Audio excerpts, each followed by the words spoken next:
Je vous présente un nouveau tutoriel sur Ciel Compta 2007 sur la création du plan comptable. L'objectif de ce tutoriel est de bien vous apprendre à créer tous les comptes de la classe 1 à 7 où pour chaque classe on va voir donc des exemples concrets pour que effectivement par rapport à votre plan comptable vous sachiez en fonction des factures que vous avez dans votre entreprise créer les comptes correspondants. Donc pour créer le plan comptable, en fait, il suffit d'aller ici soit dans le menu liste. Voilà, donc là vous avez soit ici, vous voyez l'option plan de compte. Lorsque l'on est sur l'option liste plan de compte, alors c'est vraiment très bien, je trouve, présenté sur Ciel Compta. Ici, vous voyez, vous avez la présentation de toutes les classes que vous allez rencontrer dans votre société. Donc l'avantage, c'est que quand on clique, vous voyez, sur une classe, à droite, vous avez donc le plan comptable, je dirais de la classe 1 que vous propose Ciel. Alors bien sûr, et d'ailleurs je vous le conseille, c'est ce que l'on va voir dans le tutoriel, on va personnaliser les comptes qui vous sont proposés par défaut. Mais l'intérêt, vous voyez, par exemple, quand on est dans l'immobilisation, il suffit de cliquer ici dans la zone recherchée et on peut retrouver soit donc des comptes, soit directement avec les numéros, mais par exemple aussi par le libellé. Donc si vous n'êtes pas très familiarisé avec la comptabilité, vous voyez, si je tape informatique, par exemple, les comptes où il rencontre donc le libellé informatique. Voilà, donc au début, vous voyez, en plus là, par exemple, pour les immobilisations, on voit bien que effectivement, dès que vous allez acheter alors un ordinateur, une imprimante ou autre, mais qui a un rapport avec l'informatique, qui est vraiment destiné au fonctionnement de votre entreprise, et lorsque ça dépasse 500 €, effectivement, il faudra le créer dans la classe 2. Mais on va revenir sur toutes ces classes dans le tutoriel. On va voir la création des différentes classes, surtout donc sur certaines, puisqu'il y a des particularités sur certaines classes et il n'y en a pas du tout sur certaines, comme admettons sur la classe 1 à la classe 3, il n'y a pas de particularité à part de créer ce qu'on appelle le numéro de compte et le libellé. Alors au niveau des capitaux, là c'est vrai que je n'ai pas d'exemple précis à vous donner, puisque là normalement par rapport, je dirais, à ce qui est indiqué dans Ciel, vous avez en principe ce qu'il faut au niveau des numéros de compte. Après, ce qui est intéressant, c'est qu'on va utiliser la colonne d'information. Donc vous voyez, mettons, là il vous dit à quoi ça correspond. Alors c'est vrai que donc sur les comptes de la classe 1 c'est pas significatif, mais vous verrez sur certaines classes, quand vous aurez information, c'est intéressant de le lire, comme ça au moins ça va vous orienter sur la création des comptes. Donc moi je vais faire exprès, par exemple, parce que là je sais que ça va vous concerner, de créer des comptes de la classe 2 pour vous montrer des exemples. Vous avez forcément, mettons, un ordinateur, du mobilier de bureau, peut-être donc une voiture. En fait tout ça, ce sont ce qu'on appelle des immobilisations, donc les comptes de la classe 2. Et au niveau des comptes de la classe 2, par défaut, quand on a un plan comptable, en fait, si je tape, admettons, alors là, c'est vrai qu'il faut connaître un peu le plan comptable, si je tape la racine 218, vous allez voir, il va me donner, vous voyez, matériel de bureau et informatique. Donc lui, il me dit que cette classe et ce 218 et ce numéro de compte 218-300, ça concerne vraiment toute cette partie-là. Donc, quand vous avez plusieurs ordinateurs, si vous êtes un revendeur informatique où vous distinguez les ordinateurs des imprimantes, etc., on va créer autant de 218-300 que vous avez éventuellement de type d'ordinateur. Alors je précise bien, c'est un exemple, ce n'est pas du tout, je dirais, de la science infuse, où je dis il faut faire exactement ce que je vous montre. C'est pour essayer de vous donner des indications. Donc quand vous avez beaucoup de matériel de bureau informatique, au lieu de mettre tout dans le même compte, qui va être après un compte fourre-tout, c'est intéressant de le distinguer un petit peu. Donc je vais vous donner un exemple. Donc admettons, si on veut distinguer les ordinateurs des imprimantes, je vais créer par exemple, vous voyez, donc ici je fais créer, et là je vais taper 218-310 par exemple, et là je vais mettre ordinateur portable pour distinguer, voilà, les ordinateurs, les PC des ordinateurs portables. Voilà, donc à part de mettre le libellé et l'intitulé, donc par défaut, vous voyez, alors je précise bien, quand on est de la classe 1 à 3, ce sont des comptes qui sont utilisables. Vous voyez qu'en fonction des classes, c'est lui qui va cocher certaines informations. Donc là, on n'a rien d'autre à mettre. Là, effectivement, donc, alors, immobilisation dans un premier temps, quand on crée les comptes ici, on n'a rien à mettre. On reviendra sur cette partie-là quand on verra un tutoriel qui est vraiment destiné aux immobilisations. Oui, donc dans le menu immobilisation, donc là je précise, c'est quand on a ciel compta évolution et pas ciel compta millésime. Et tout le reste après, en fait, vous voyez, on ne le remplit pas. Donc là je fais OK.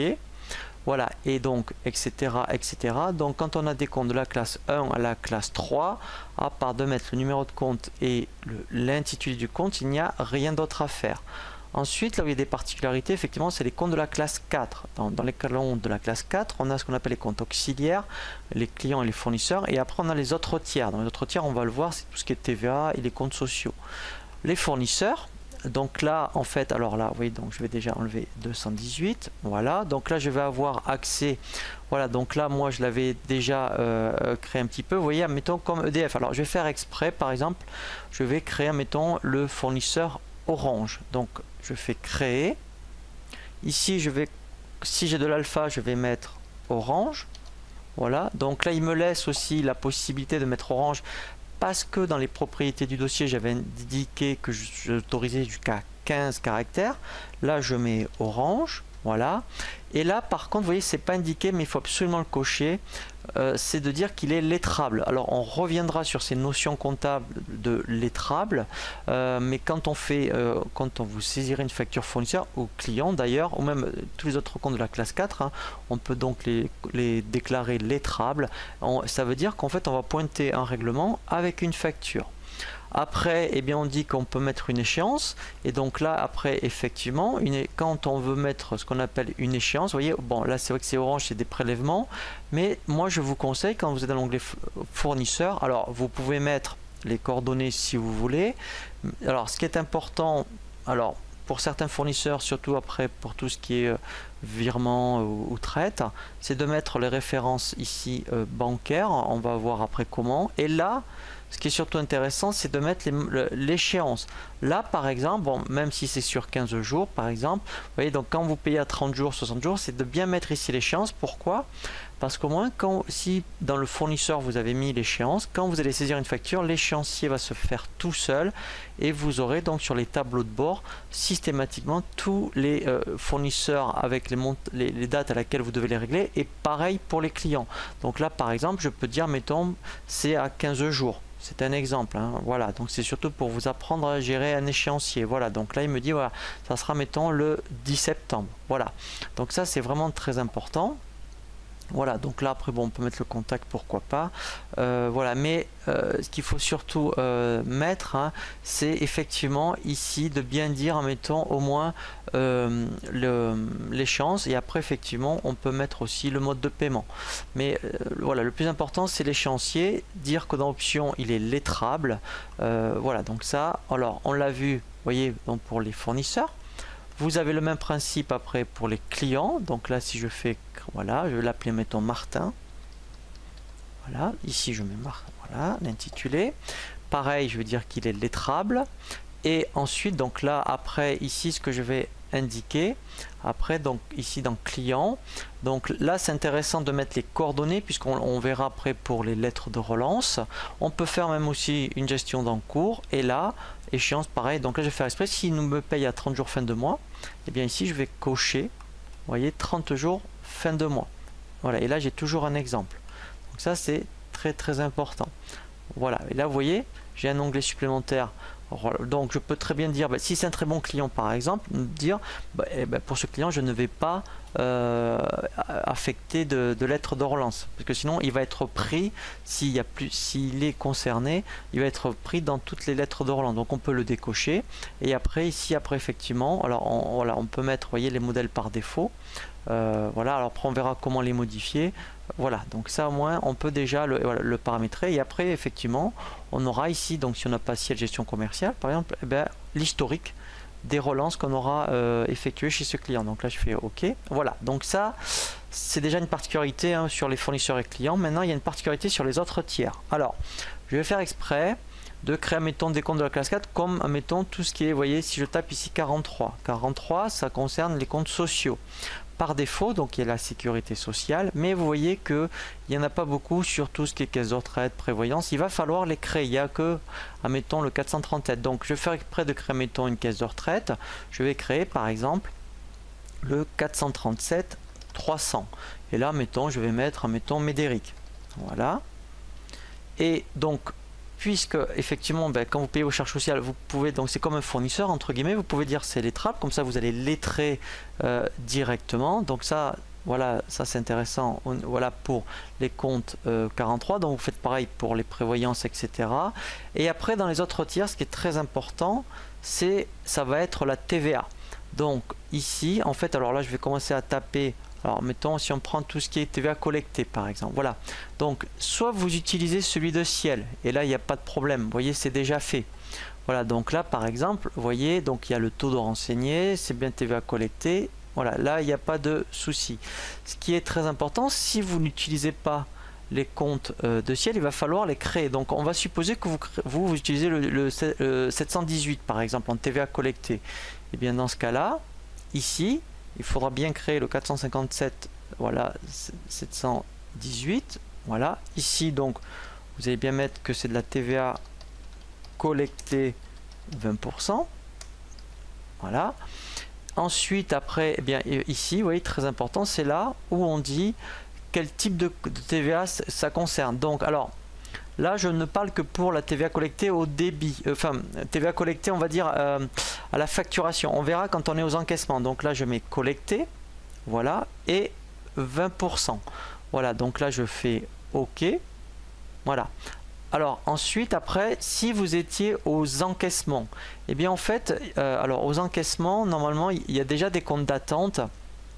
Donc en fait, effectivement, si vous êtes donc, alors on peut être au débit et aux encaissements à la fois. Dans ce cas-là, donc je vais faire le même et je vais dire, donc là je vais bien, alors je vais donc préciser que celui-ci, hein, alors c'est, alors je vais mettre à la facturation, comme ça pour vous, ça sera plus clair.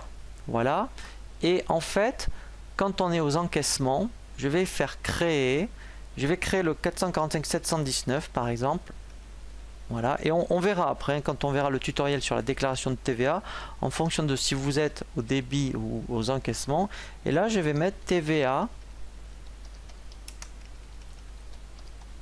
Voilà, collecté 20%. Voilà, aux encaissements. Et là, ce qui est très important, donc là, il a bien mis 20%. Ici, vous voyez, ça va être de la TVA en attente. Voilà, donc on verra après, hein, quand on verra la déclaration de TVA, vraiment quand on est aux encaissements. Au début, elle ne va pas s'afficher, avec en attente, et c'est quand on va faire les règlements, il va la basculer d'en attente directement la TVA collectée. Dans ce cas-là, si vous voyez, j'ai fait exprès de créer le 451 718. Si vous voulez que vous, sur votre déclaration de TVA, ça s'affiche bien, donc dans ce cas-là, il faut aller dans le menu dossier paramètres, TVA, voilà, et quand on est dans état TVA, ici il faut bien penser à dire je n'utilise pas le 717, voyez, mais j'utilise, admettons, le 718. Alors pour l'instant je vais laisser le 717 pour continuer après mes exemples, hein, mais quand on verra la TVA aux encaissements, et eh bien ici si je laisse 717, en fait après il ne se passera rien. Voilà, donc le 718, si vous utilisez celui-là, si vous utilisez les comptes de ciel, vous ne faites rien, hein. Voilà, on est d'accord. Voilà, donc ça c'est vraiment très très important, cette précision. Lorsque vous êtes aux encaissements, dans les autres tiers, il faut vraiment y faire très attention.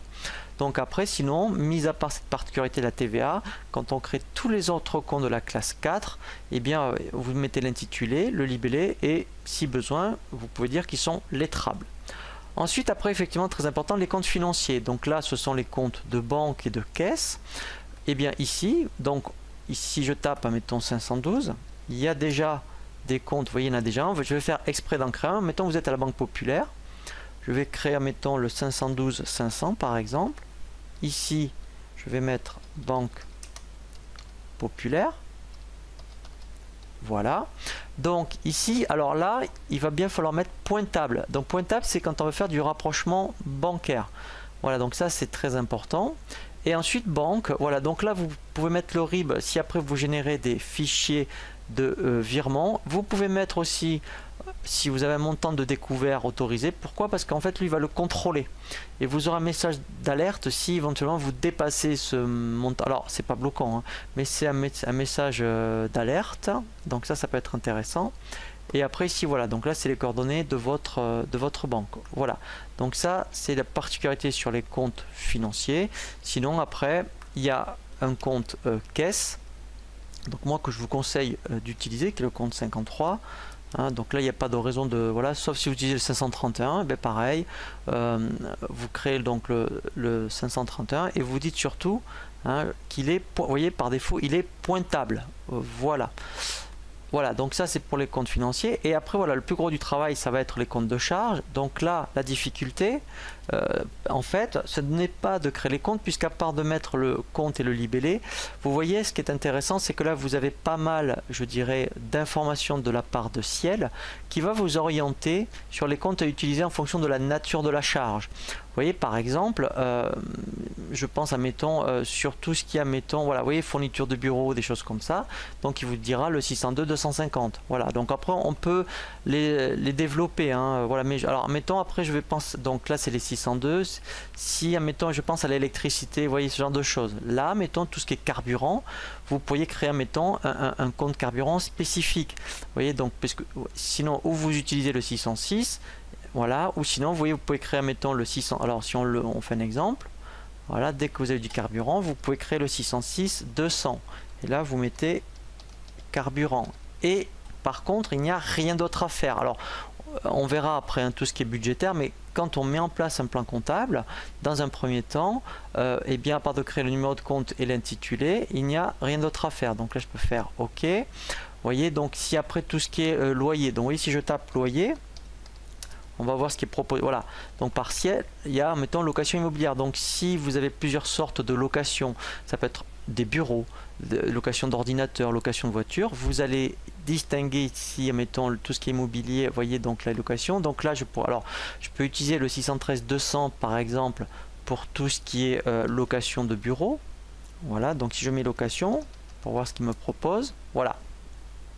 Et tout ce qui est véhicule par exemple, ou mettons ordinateur, vous voyez, mettons ainsi, je vais le faire exprès, je vais créer, mettons, si par rapport à votre activité vous êtes amené à louer beaucoup par exemple d'ordinateurs ou de voitures, voilà, eh bien là, alors là par contre, voilà, donc là c'est 613 sur emballage, pardon, je vais mettre 613 700, voilà, ici par exemple je vais mettre location. Voilà, alors je peux même mettre informatique, comme ça regroupera plusieurs styles, je dirais, de location au niveau ordinateur. Ça peut être ordinateur, imprimante, etc. Voilà, donc etc. au niveau de la classe 6. Donc la difficulté dans la classe 6, ce n'est pas de créer les comptes, puisqu'à part de mettre un compte et un libellé, mais c'est de bien dire, mais en fonction de mes factures. Alors là par contre, je vous invite vraiment à consulter une formation vidéo qui s'appelle sur les cours de comptabilité sur Ciel Compta, sur les enregistrements comptables, et bien qui vous apprend à bien initialiser un plan comptable. Et pareil donc pour les produits. Donc pour les produits, pareil, en fonction et bien je dirais de ce que vous faites, soit si vous êtes dans le négoce, vous vendez de la marchandise, donc là vous pouvez distinguer les 707. Si vous êtes dans tout ce qui est prestation de service, ben, vous voyez dans prestation de service vous pouvez distinguer les 706. Voilà, vous voyez, donc là, voilà, donc si vous faites de la formation et vous faites plusieurs styles de formation, vous voyez, mettons un exemple, ben, moi, mettons, je pourrais très bien créer 706 100 formation, voilà, Ciel Compta par exemple, voilà, et après je peux en faire un autre, par exemple sur le 706 200 par exemple, formation sur Ciel Paye, vous voyez, etc., etc. Donc là, après pareil, alors soit vous développez vraiment votre plan comptable, soit ben, après en fonction, je dirais, de ce que vous faites en termes de vente, eh bien vous mettez des comptes par nature je dirais, de marchandises ou de prestations que vous proposez. Voilà, et là après effectivement, eh bien on a bien fait le tour, je dirais, du plan comptable. Donc après, effectivement, une fois que le plan comptable est bien initialisé, eh bien, on va voir comment créer les journaux.